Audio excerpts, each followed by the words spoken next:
ကားပြောကောင်းအောင်ဘယ်လိုလေ့ကျင့်ကြမလဲမင်္ဂလာပါရှင်ကျမတို့လူမှုဘဝဝင်ကျင်မှာအလုံးလုံးတဲ့ခါပဲဖြစ်ဖြစ်တငယ်ချင်းတွေနဲ့စကားပြောတဲ့ခါပဲဖြစ်ဖြစ်ငါစကားကိုလူတွေကသိစိတ်မဝင်စားကြဘူးလားဒါမှမဟုတ်ငါပြောချင်တာကိုဘယ်လိုစပြောရမှန်းမသိဘူးဆိုပြီးစိတ်ပြက်ခဲ့မှုတဲ့အချိန်တွေရှိမှာပါလူအများစုကထင်ကြတာစကားပြောကောင်းတာဟာဝေးရပါပါရမီလို့ထင်တတ်ကြပါတယ်တကယ်တော့စကားပြောခြင်းဟာစပိန်စီတာကားမောင်းတာလိုမျိုးလေ့ကျင့်ယူလို့ရတဲ့ skill တစ်ခုပဲဖြစ်ပါတယ်ဒီနေ့ဗီဒီယိုမှာတော့အသင်ကိုလူအများကြားမှာထင်ပေါ်စေမယ့်ဆွဲဆောင်မှုရှိတဲ့စကားပြောသူတစ်ယောက်ဖြစ်လာစေဖို့လက်တွေ့ကျတဲ့လေ့ကျင့်ခန်းတွေကိုအသေးစိတ်ပြောပြပေးသွားမှာဖြစ်ပါတယ်လူအများရှိစကားပြောရမှာကြောက်တာဟာတဘာဝပါအဲ့ဒီကြောက်စိတ်ကိုဖျောက်ဖျက်ဖို့ထက်စိတ်လှုပ်ရှားနေတာဟာငါ့မှာ energy ရှိနေရပဲလို့ပြောင်းလဲတွေးတော့ပါ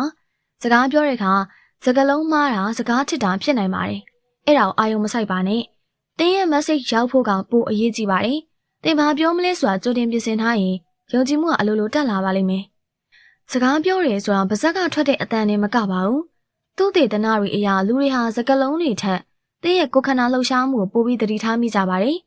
နံပါတ်1 eye contact နှလုံးချင်းစုံချင်းတစ်ဖက်လူကိုကြည့်ပြီးပြောတာဟာရိုးသားမှုနဲ့ယုံကြည်မှုကိုပြပါတယ်လူအများကြီးကိုပြောနေတာဆိုရင်အခက်ရဲ့ဘေးညာအလဲကိုမျှကြည့်ပါနံပါတ်2နေထိုင်ပုံပခုံးကိုမတ်မတ်ထားပါကုန်းကုန်းလေးထိုင်နေရဒါမှမဟုတ်ရက်တာမျိုးကတင့်ကိုယုံကြည်မှုမရှိသလိုထင်ရစေပါတယ်နံပါတ်3လက်ဟန်ချီဟန်လက်ကိုပိုက်ထားတာအိတ်ကတ်ထဲကိုထည့်ထားတာမျိုးမလုပ်ပါနဲ့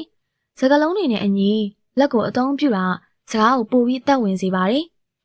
နံပါတ်4အပြုံးဟာအကောင်းဆုံးတကားဖွင့်စနစ်ပါ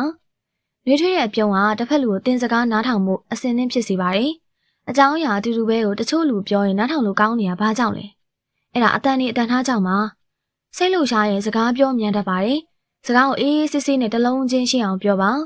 အတန်ကိုတပြေးညီမပြောပါနဲ့အရေးကြီးတဲ့နေရာမှာအတန်ကိုမြင့်လိုက်လိုအပ်ရင်နှိမ့်လိုက်လုပ်ပေးပါ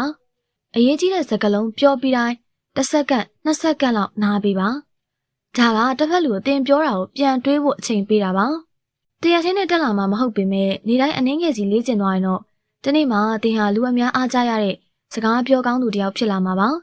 ဒီဗီဒီယိုလေးကအသင်အတွက်အကျိုးရှိစေမယ်လို့မျှော်လင့်ပါတယ်